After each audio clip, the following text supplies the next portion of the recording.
Hello, Peter here. Before we get into this episode with the amazing Paul Mcllroy, we had a few issues with some sound. So from about 9 minutes in to about 14 minutes in, there is a problem with the sound. You can still hear what Paul's saying, but it's not ideal. So we resolved that issue very quickly.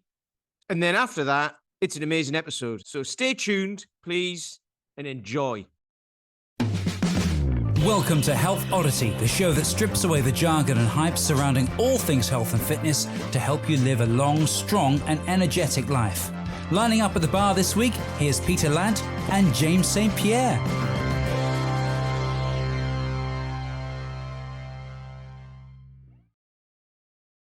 Hello and welcome to the Health Oddity podcast, episode 228. We are on the second week of 2025. And if you are listening on the day of release worldwide, like I know many of you do, it's the 10th of January. And we are joined by a very, very special guest for what will be his sixth visit onto the podcast. I think he's the only person who's done more visits to the podcast is Dan John, I think. And he's on about 10, I think. I'm not sure. Yeah. But we did say before we started recording, this may end up being a double part episode, a part one and a part two, because once we get talking and once this guest starts talking, it's great. We just get into a flow, and we've cleared our calendars for the rest of the day, and we're just gonna 3 hours later, we're talking about the pyramids and aliens and who built them. I'm only joking. I actually listened to that when you did that with Paul. Yeah. Listen, if you do a podcast with Paul Murray, it's definitely going to end up talking about aliens. But it's interesting, you know. It was definitely a different one. I keep seeing the videos of him in the forest with all his gongs and things now as well, and he's got his down bathing. He's getting very into frequency. There's a lot to that. It looks kind of cookie, but there's a lot to it. I know. I know. Further investigation. Yeah, excellent. So, well, anyway, you may have just heard him. You will have just heard him. We're joined from Belfast in Northern Ireland by Mr. Paul Mcllroy. Before we start, I will just say he's been on, like I say, 5 previous episodes. I'll quickly tell you, it was 22, Unleashing the Superhuman You. It was 53 and 54. The Mechanics of Strength, part 1 and part 2. And then it was 185 and 186, which was Mastering the Kettlebell Press and Building Pillars of Power. But he has not been on with us for about 9 months. And today we are going to be... So usually I'd say, go back and listen to all the previous podcasts that this person's done. But I think today we're going to be talking about... Paul's relatively new book called Perpetual Strength. And I'd probably say, because we're going to be talking about an overarching, his principle and his principles and his theory and his method of building strength that's in the book, Perpetual Strength. So I'd say if you haven't listened to any of the previous ones, don't worry too much. Listen to this one. But then if you like what you hear, and I'm sure you will, go back and listen to some of the other ones. So I'm holding up at the moment a copy of Perpetual Strength by Paul Mcllroy. And on the cover, it says, how to keep getting stronger year in, year out, using the art and science of comfort zone expansion. And the book is available from dragondoor.com. And by the time this goes out, I'm sure it will also be available in hard copy and ebook from Dragon Door and also from Amazon as well. But if you just type in Perpetual Strength, Paul Mcllroy, it will come up where you can buy the book. I've read it cover to cover. It's a really, really interesting book, and we're going to kind of talk about that with Paul today. So, yeah, how are you doing, Paul? Are you okay, mate? I'm doing fantastic. Thank you. That was a flawless introduction. I've got some notes, I've been doing. It's gradually getting more polished as we go, isn't it, Pete? Yeah. That's why whenever I get I'm in touch with someone who might come on, James is like, do you want to do the intro? I'm like, no. So I'll just fluff it so you can do it now, Okay. You got it down to a fine art.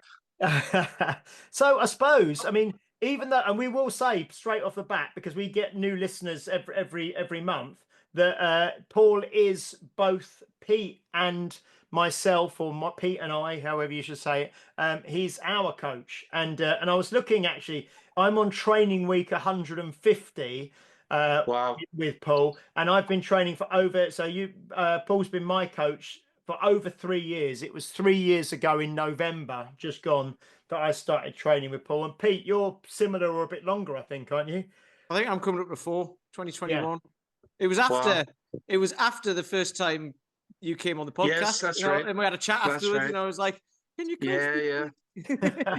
Please. Yeah. So Paul is both of our coach. He coached to both of us, and has been for, like you hear, like between 3 and 4 years now. So I suppose really, but we've been aware of you, obviously, and we spoke to you lots of times before. But this phrase, perpetual strength, I've not heard you use it before, and it's the title of the book. So maybe to start off with, where did that come from? I understand where it comes from and how it buys and how it ties in with your philosophy. But yeah, it's a lovely title for a book, and it's a lovely phrase. Where did that come from? Well, I'm going to have to credit the other people involved behind me as well. It was John DeCane, actually the CEO of Dragon Door Publications, who suggested that as the title. I think myself and Dwayne and a couple of others involved with me brainstormed a number of options for the book based on the premise of the book, based on the content within the book and the programs within the book and the ethos behind the programming in the book.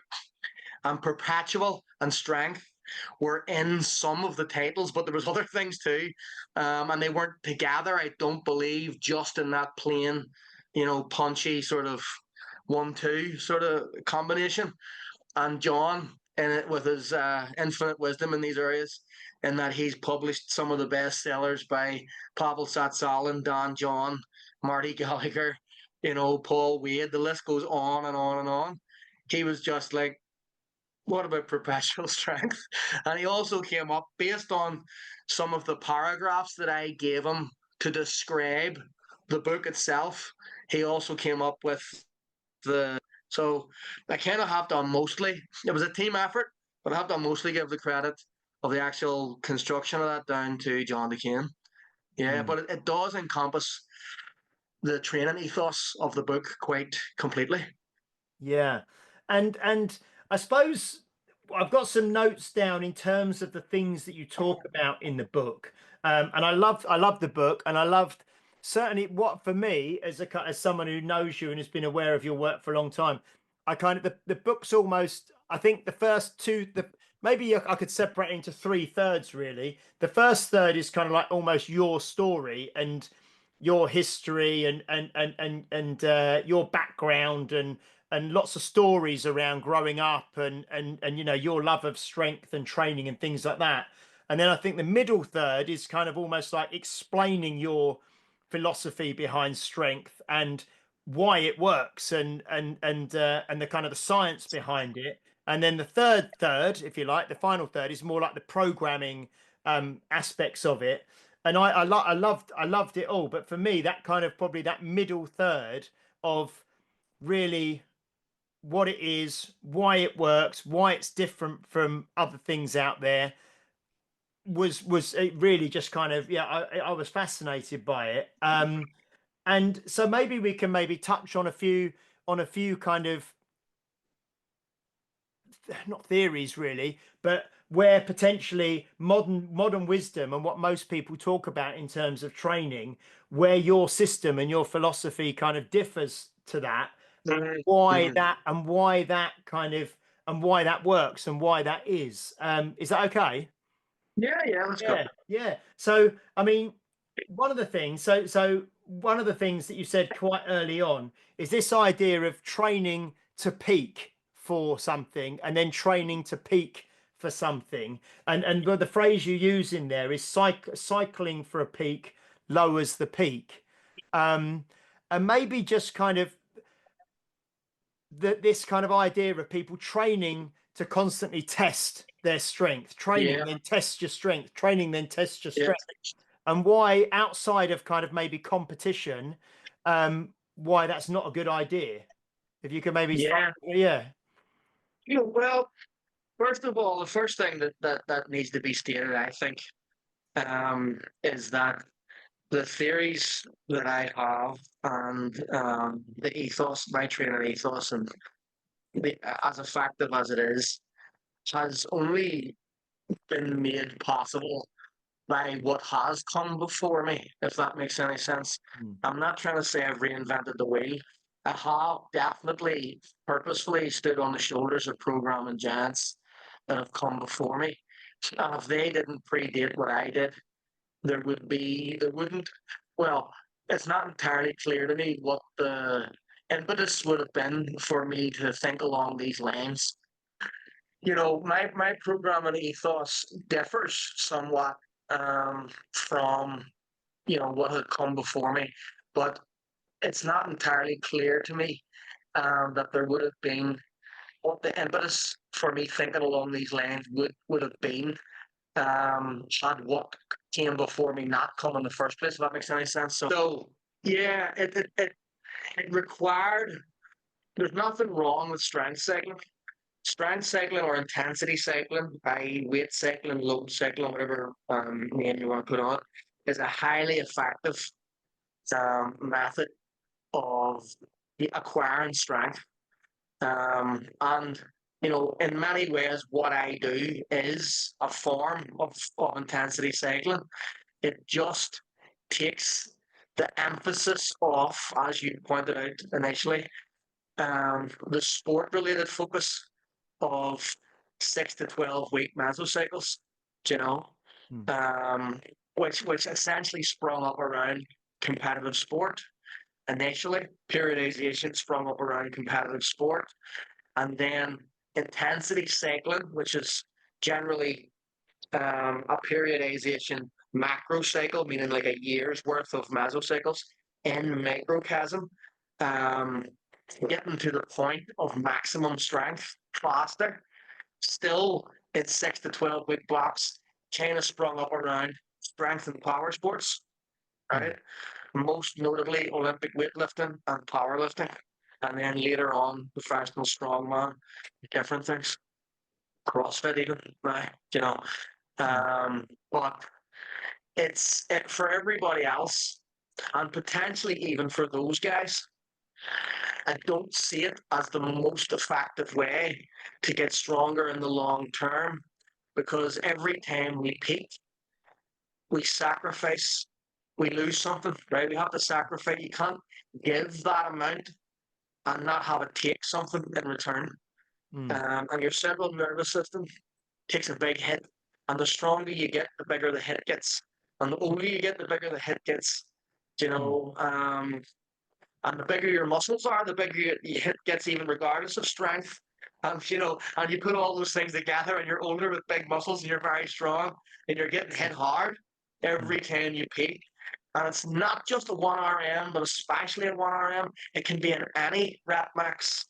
It takes that toll on the central nervous system.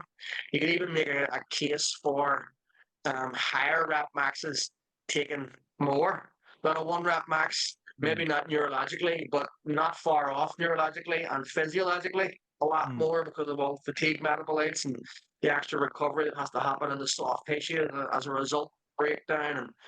And for the general population, and potentially even for strength athletes who are looking at it in a very long-term way, one of the best, I think, a better way to strength cycle is to project it. If you look at or if it helps to view a intensity or strength cycle, mesocycle as a pyramid, right? Because the volume and the intensity follow that pattern, pyramid, inverse pyramid, right? So the volume starts off wide, big, or bigger than it was going to end up anyway, almost always. It depends on the program, but in almost all cases, classic intensity training starts off that way. And the intensity is lower to allow for that to happen because there's an inverse relationship that's unavoidable between volume and load. Hello, welcome back. You may have noticed, I'm sure you did, we had a few sound issues with Paul's mic for the first few minutes. We have just resolved that. We're going to continue the conversation, and now everything is resolved. So back over to Mr. Paul Mcllroy. Okay. Hopefully we've resolved it. It remains to be seen. It seems to be resolved. Okay, so yes, so intensity cycling is characterized by, it's best viewed as a little pyramid, right? Where volume and intensity share an inverse relationship, where the training cycle, which is typically somewhere between 6 and 12 weeks, most frequently 6 to 8 weeks for something like a powerlifting competition. Maybe there's several of these that strength athletes run throughout the year, every year of their career, so to speak. And the base of the pyramid is wide because there's relatively more volume almost always at the start of a intensity cycle than there is at the peak. And in order to allow for that to happen, the weight itself, or the intensity or the proximity to 1 rep maximum, is less, it's lower. Okay, and as time goes on, weight is added, volume drops, intensity increases, culminating in a 1 rep maximum, hopefully a new 1 rep maximum if it's done correctly, either in the gym for a planned test, or if it's a strength athlete, usually on the platform. Okay, so my approach is essentially a giant pyramid, right? Instead of a series of tiny pyramids, I just build the base wider and wider and wider. For a start, one of the reasons that intensity cycling works by building strength is that it starts a place that's comfortable. Okay, so it should be noted, if you've listened or read any of my previous stuff, you'll have heard me say this before in one form or another, but as you said at the start, if this is going to be your one-stop shop, then you might need a quick refresher course on what the whole ethos is in the first place. And, historically, better ideas in strength and hypertrophy programming are characterized, in my view, at least as I noticed, with increased periods of time in the training cycle dedicated to training in relative comfort, i.e. with reps in reserve, i.e. submaximally, i.e. not the failure to some extent, right? And a intensity cycle for a strength sport competition like powerlifting or Olympic weightlifting is characterized by starting very distal or very distant from failure, right? With a higher volume. In other words, doing less reps than you could with whatever percentage of 1 rep maximum you're working with. And it is most submaximal at the start. And as weight is added, you're trying to retain that submaximal status for as long as possible, up to and including the final workout, right? Which may be as high as 95% or 90% anyway, where you still have at least 1 rep in reserve, maybe 2. And then, you're going and maxing out on the day, potentially, in the competition. And so the fact that this has consistently produced better results over the decades and decades of its existence points to, and also anatomical and physiological knowledge of how the central nervous system works, in that our muscles are capable of producing incredible force, but we are inhibited from doing this because it could be injurious. And if we were operating at our maximum capacity, let's say, we would literally break our bones with the power of our own muscles if we were fully innervated neurologically. So on some base level, it's clear to me, or at least it dawned on me at some point, that strength, excessive amounts of it for the sake of it, is viewed as a threat by the human body. And we're not trusted with it. It's like a toddler with an Uzi, which is something I mentioned at that workshop that you guys attended. And it is kind of akin to that. If you give someone who isn't ready for the amount of force that they can produce, the all-powerful nature of the full innervation of our muscle fibers, we would literally hurt ourselves with it in a similar manner to giving a knife to a toddler or a weapon of some sort. So our central nervous system, even though it is one with us and is us, most pragmatically speaking, in terms of being a strength athlete or just someone who strength trains, is most pragmatically viewed as a separate entity, even though it's not, right? Mm-hmm. So you view it as such for reasons of pragmatism, for reasons of function. And then it becomes obvious that the most effective strength training is that which does not trip the inhibitory switch too soon and allows or convinces the central nervous system to allow the individual to exert higher levels of force over time, right? And when we amalgamate that theory with the decades of anecdotal and literal field studies, let's say, of literally millions of people at this point strength cycling, and we see that they are spending increased time training sub-maximally, and that's a more effective way of getting stronger rather than going to failure frequently, then it becomes obvious that increased time spent training in comfort is very highly correlated, maybe on a one-for-one basis, with the central nervous system's tendency to allow us to exert more force. So if that is the case, and it appears to be, then the logical evolution, in my opinion, on strength cycling is to make the cycle bigger, right? To focus on that base, because the wider you can make the base, the higher the peak of the pyramid has to be, regardless of what else you're going to do. The only thing left, everything that remains to be done at that point is to bring it to that peak whenever you want and or need to. But until then, an ever-expanding base, which is much easier on the central nervous system, especially if training sub-maximally, an ever-expanding base is way easier to progress and improve in than constantly trying to force a peak and telling your nervous system, something scary is happening in 3 weeks. Like, we're so adaptive. We're such an adaptive organism, right?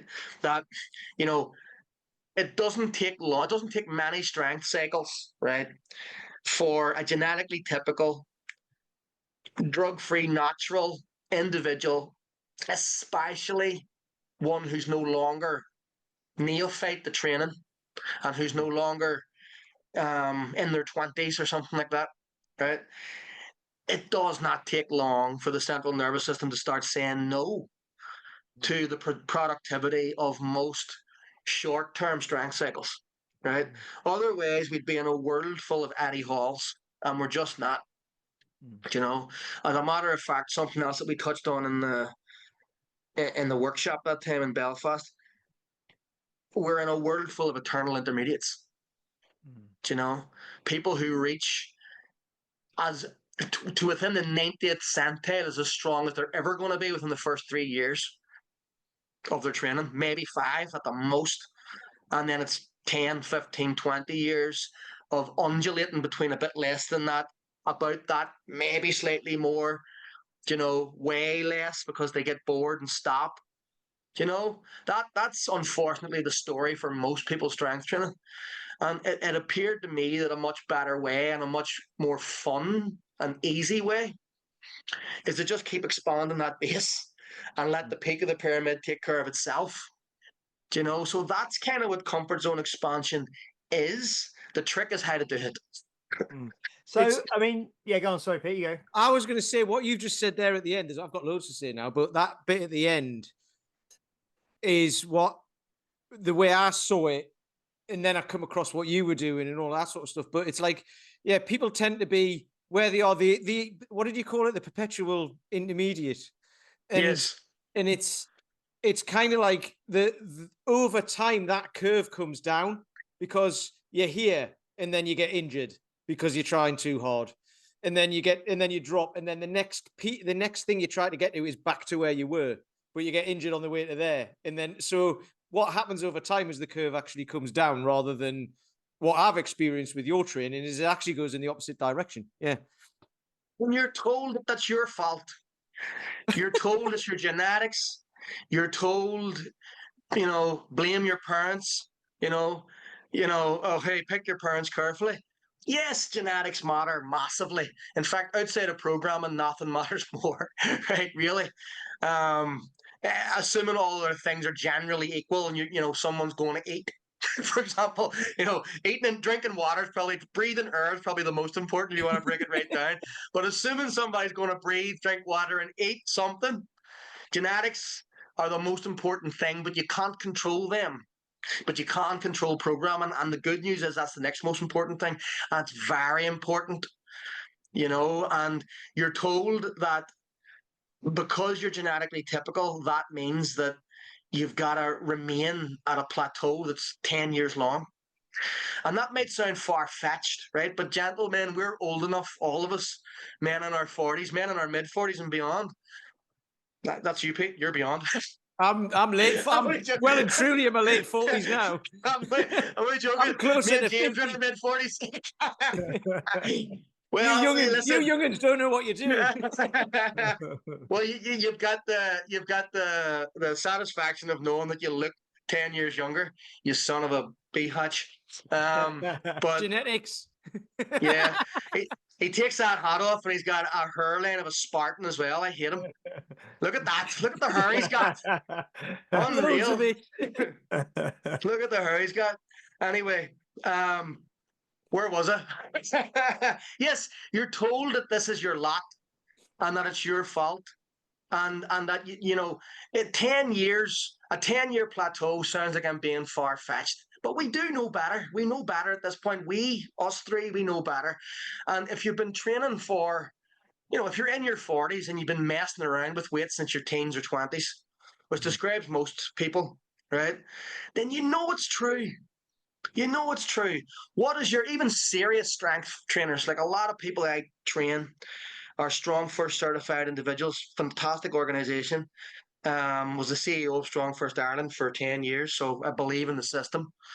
And I'm constantly training people for those certifications and things like the Beast Tamer Challenge, right? But there's guys who've been in that system, in CrossFit, and 20 different things, powerlifters, this and that, strongmen, who've been plateaued for a decade.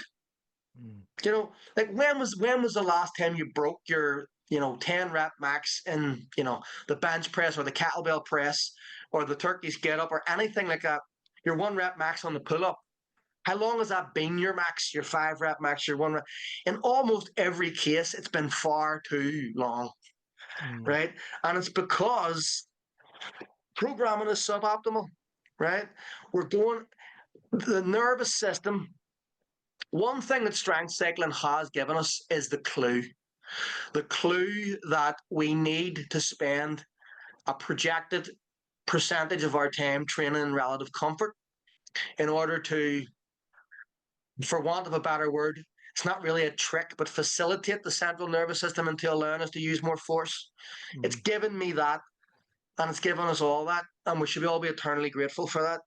But where I think it's kind of potentially suboptimal in its current and most popular, most prolific form is that it's too much of a rush to then bring you to your 1 rep maximum. It's almost like the fast food of strength training, right? You want the Michelin star 5-course, 6-course meal because that delayed gratification is going to lead to a better result in the end, It's interesting because we had Pavlo Cordiaca on, who's current kind of world's strongest man competitor, one of the top pro strongmen in the world from Ukraine, and I asked him, we were having a conversation about his strength training, and I asked him what his 1 rep max was in the deadlift, and it was really nice because he said, I don't know. He said, I haven't done a 1 rep max for ages. I don't train for it.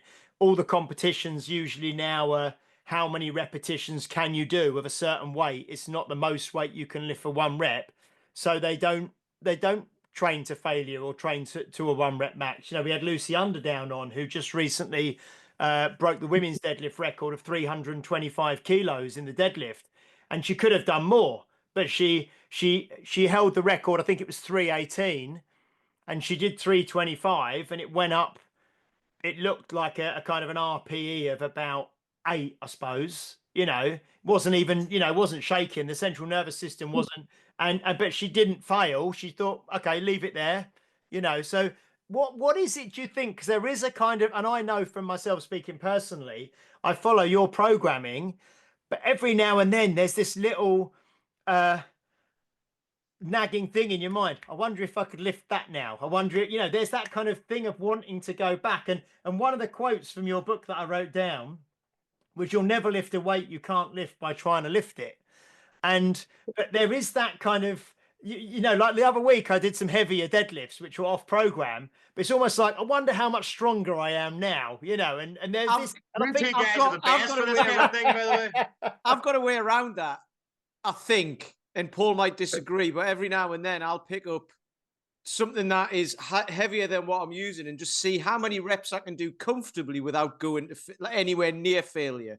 So like the 36 is my half body weight bell, right? And what I've learned as well within all of this is it's not even just the programming for like the press. It's per arm as well, because my left got injured years ago. So we were back on the 20 with the left when I was using the 34 on the right, and then we brought it all back together. And I recently did eight with a 36 on the left and then on the right. And the right was easy, but the left was a bit harder. But I got 8. And I wanted to get 10, but I knew if I went for 10, that would be it, like for a week or 2. So I got 8, and I was like, right, that'll do.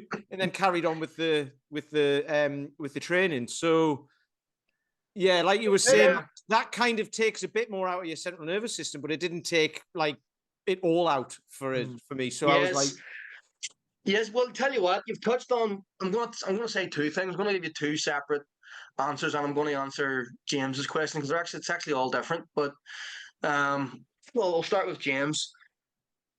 We're human. We're human, right? It's particularly bad with men, right? I don't mean the stereotype, but when I'm training women, they're better at sticking to the program. it almost always, it's like, right, okay, there must be something connected to high testosterone forms the morphology of the brain during adolescence that just makes us eternally want to try and beat ourselves and beat other people and be the biggest and the best and the biggest and that. There's just something about, there's something innately true about that. That it happens to our brains during adolescence. Like, we're still obsessed. You've got He-Man in the background. I've got a collection of Marvel figurines over there sitting on a shelf. Castle Grayskull's over there. Yeah, my kids play with them, but I kind of still like them. still like looking at it. We become obsessed with more from a very early age, and it's bigger is always better and stronger is always this. So no matter how much the logical side of our brain understands that we shouldn't be doing something, it's more of a fight against ourselves than it is a fight against what we need. Right, it's what we want versus what we need, and I'm as susceptible to it, potentially more so, ironically, than most people, because I have an absolute obsession with being the strongest I can possibly be. And in my heart, even though it's not physically possible, especially natural from a man my size, but I still want to be the strongest human being that's ever walked the face of the planet. It's never going to happen, right? But my every waking breath will be, other than what I have to do for my everyday life and the things that are more important now, like my children and my family. But when it comes to the stuff I want to do for me, like, that's all I want. So it's a constant fight between what you need and what you know and what you want. And that's more a psychological thing than it is physiological. And what Pete touched on was, it is actually fine. So there's 2 things. You can go heavier as long as the proximity to failure is approximately the same, relatively speaking, or as long as there's something left, and you do that infrequently. I'll say there's 3 things. So there's that. There's also, you can kind of max out every now and again on something related but very different. For example, a barbell military press with 2 arms. If you've been training the kettlebell single arm press a lot, And you'll often find that because it's so similar, we're going to say it, gents, we're going to say it. The rising tide raises all ships. Do you know, there it is. That's the first one. Might not be the last, but boom, right? But it's true, right?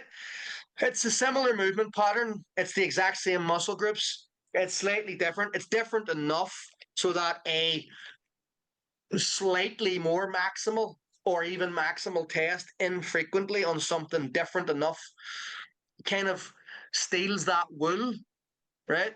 Like something you've done recently is you've had a bit of a go on deadlift variations as opposed to the deadlift, which we mainly train the deadlift.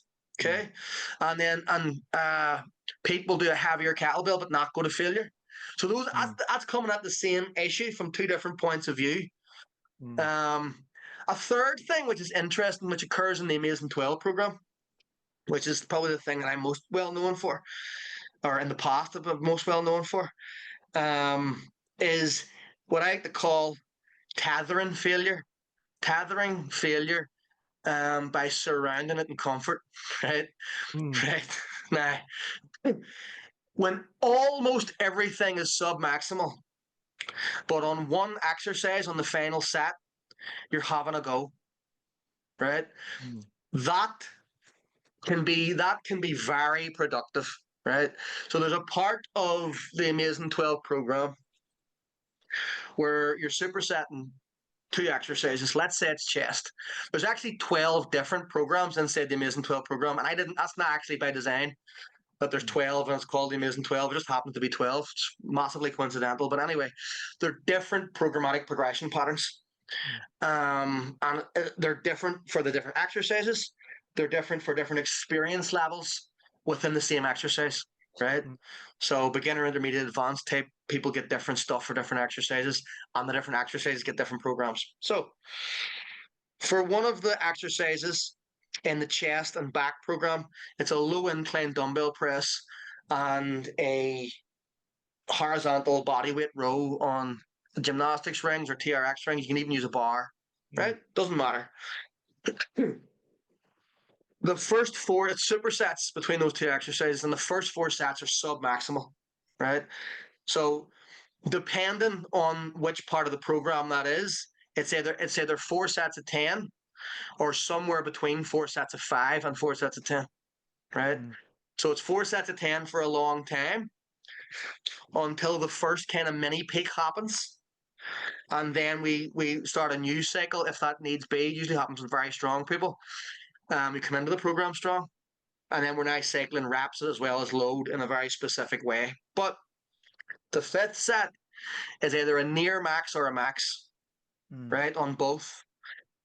But because literally every other exercise is sub-maximal, apart from this, and because the sets before it were sub-maximal, the taxing nature on the central nervous system is quite low, right?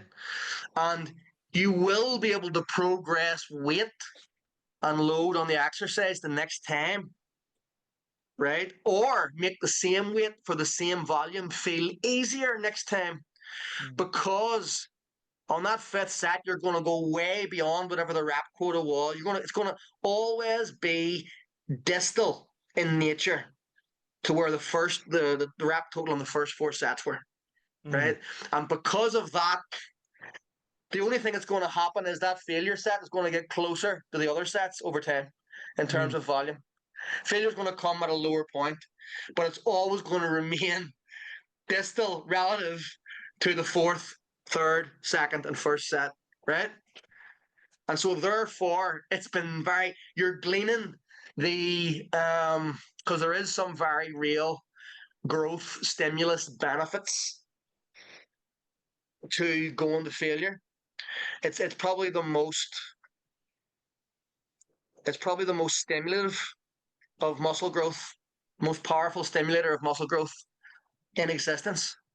But the paradox is, it's also the least effective way to grow muscle, if that's all you do, right? But you can glean its benefits if you have it represented in there and tethered around, surrounded by comfort, right? Because as the bottom end gets heavier, it actually pushes the top end up, right?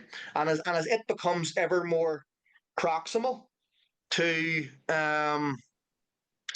the other preceding 4 sets of 10, they'll eventually collide, and that 5th set of 10 will be a 10 RM. At which point we're probably going to, depend on the individual, we're probably going to go to something like 4 sets of 5 and start rep cycling again, right? And what's that going to do to the top set of 10, by the way? It's going to push it up. Yeah. Because you have less fatigue, even though it's heavier. Because it's only slightly heavier. Right? And so you don't even have to make it heavier. You can keep it at the same load, because that was a peak 5 sets of 10 RM. Right? And if you can make that easier by the time you get back to 5 sets of 10, that 5th set has a chance of being a 12. Now you can make it heavier. Do you understand?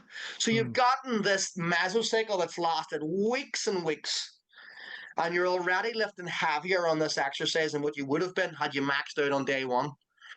And then you've extended it further by tweaking it to make it more comfortable. You've made what I like to call a grand gesture to the central nervous system of peace, right? Even though there's still a war going on with that last set. So it's beautiful, right? But if all you're doing is training to failure, it's ironically the worst thing you could be doing, in my opinion. Not only in my opinion, but in the way it's been played out throughout strength history for both strength and hypertrophy. I can talk about that if you want as well. It's actually... Yeah, because I was going to say, I've made one thing I was going to say so certainly I've changed a lot, because whereas previously, you know, like certainly when I was a teenager in my 20s or whatever, and I think it's one of your sayings, or I've heard you say before, you know, if you're looking to find your limit, you'll always find it, or if you're searching for your limit, you'll find it.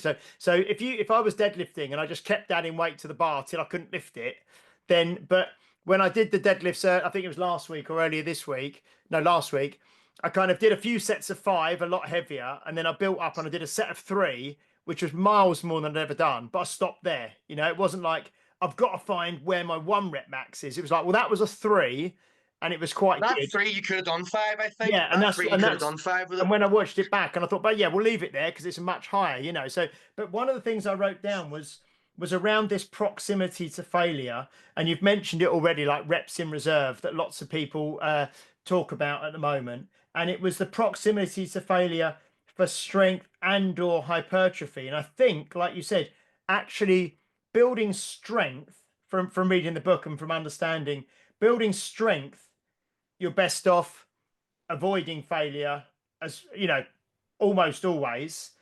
But like you said, but hypertrophy is slightly different.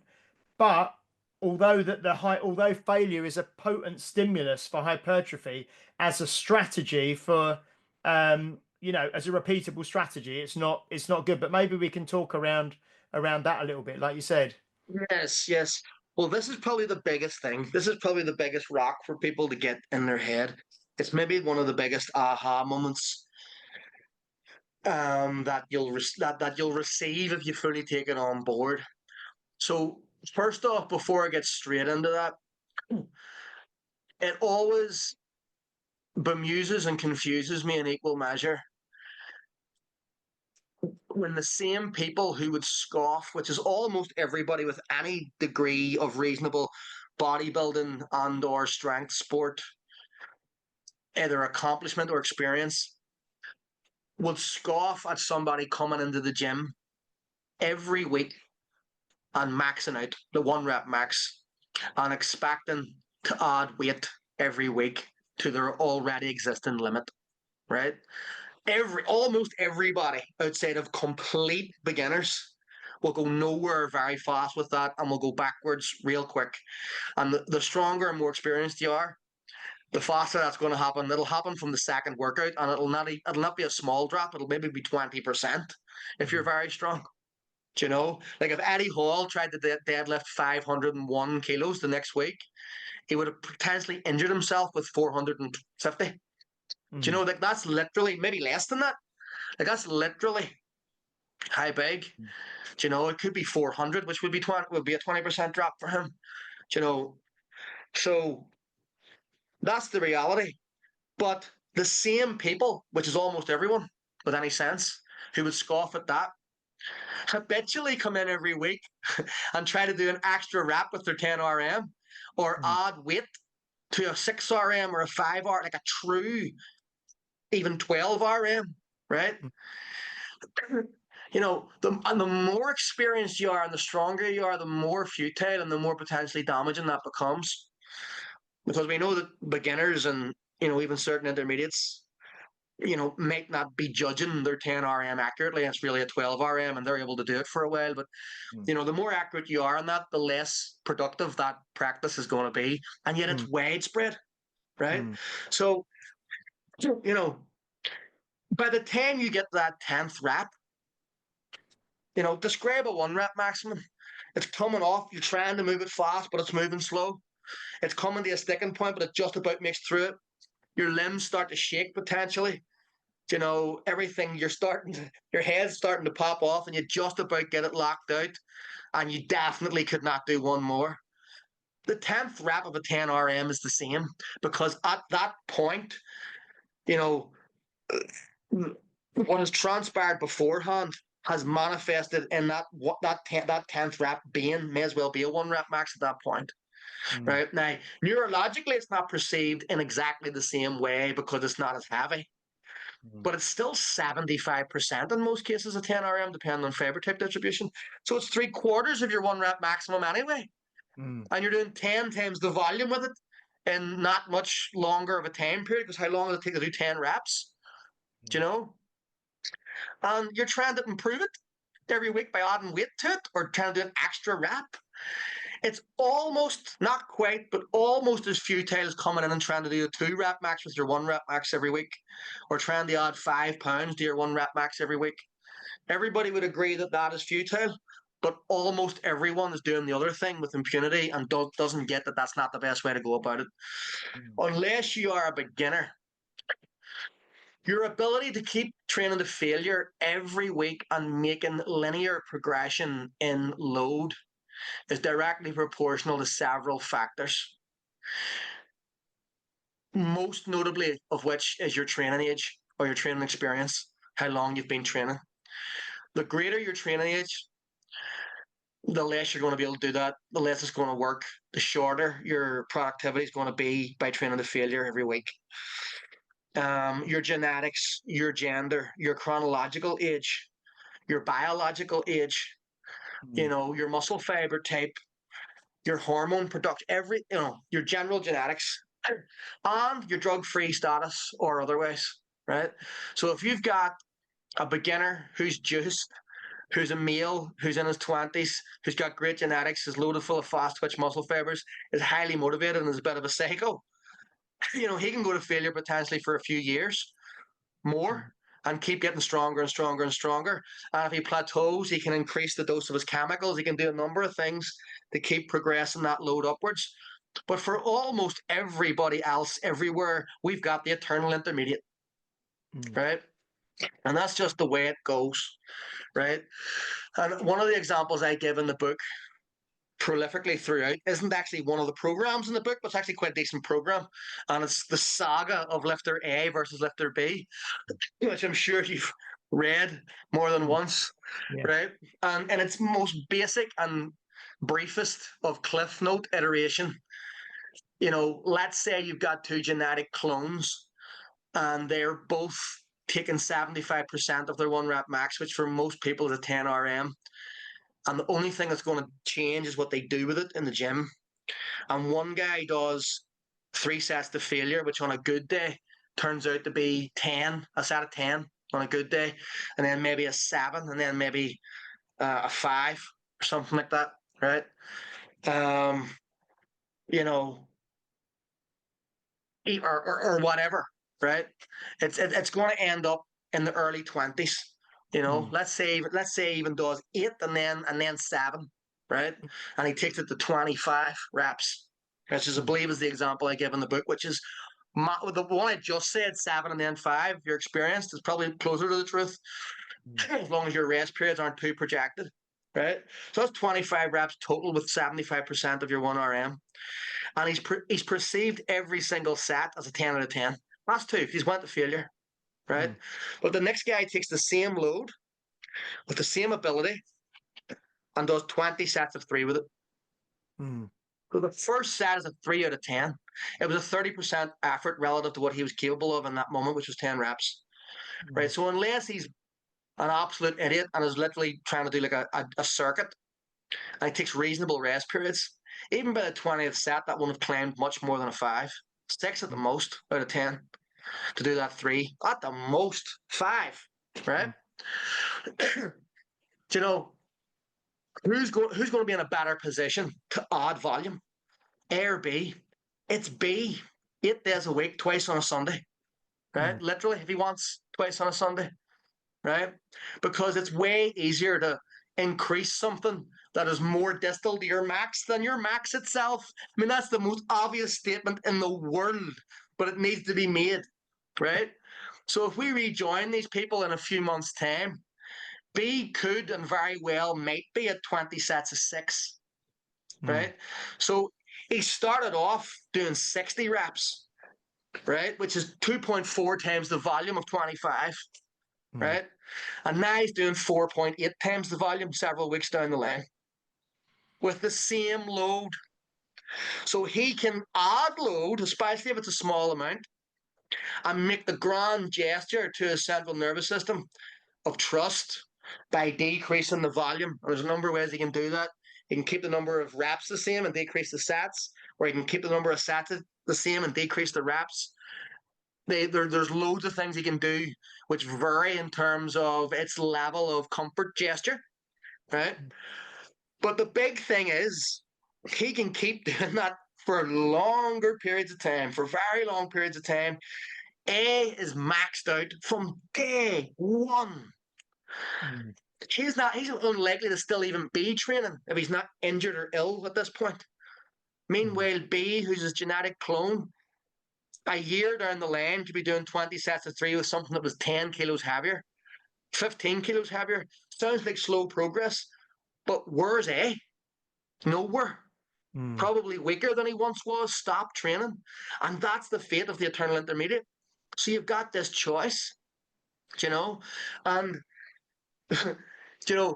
the biggest epiphany that comes from that is not that B is both bigger now for sure, because that's a huge volume with a significant percentage of 1RM, which has got heavier over time.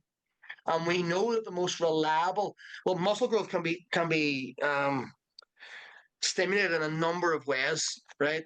With either volume or load, but the ideal scenario is to be able to increase load within the volumes that are most closely associated with muscular hypertrophy, which is medium to higher volumes of work in terms of both reps per set and total sets per workout, per microcycle, per mesocycle, per macrocycle, right? So B is bigger for sure. He's doing 20 sets of 6 with a heavier weight than this guy. 4.8 times the volume with a heavier load. He is bigger. He's also way stronger.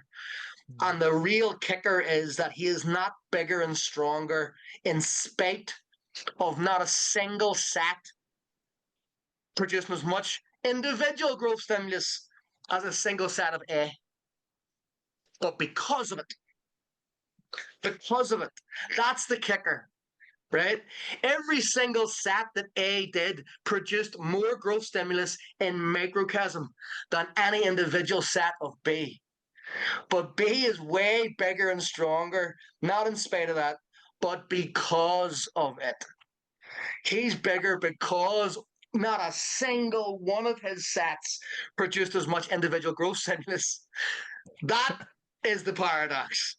But that right, I'll is tell the you truth. what. I'll tell you what. We are going to end part 1 there because that is perfect. And we're going to go, and we're going to roll straight into part 2 because I've got questions. Yeah, go on, Pete. The beginning of part 2 or the end of part 1 there for me is, and we say this all the time, what does it look like in 20 years? Yes. Because you can get bigger and stronger this week, but what will it do to you as you get older? Like you see it in athletes, don't you, who are knackered when, and athletes push themselves, right? And that's that's how it works, doesn't it? You give yourself up to the whatever it is you're competing in for a lot of people, like the Olympics and all that sort of stuff. But what does it look like in 20 years? And for most people, you want to still be moving, So and quite handily in the book, I think as well, but definitely in the handout you gave us, you gave us a 20-year program. There you go. Just do that for the next 20 years and you'll be sorted. It was like, brilliant. Yeah. Right, so we will. Right, we're gonna break there, and then we're gonna come back for part 2. So we will see you next week for episode 229 with Paul Mcllroy, which will continue in our world in about 10 seconds' time. But we'll see you next week. Bye-bye. You've been listening to Health Odyssey with Peter Lant and James St. Pierre. To get your regular fix of hype-free health, you can subscribe and leave a review wherever you get your favorite podcasts.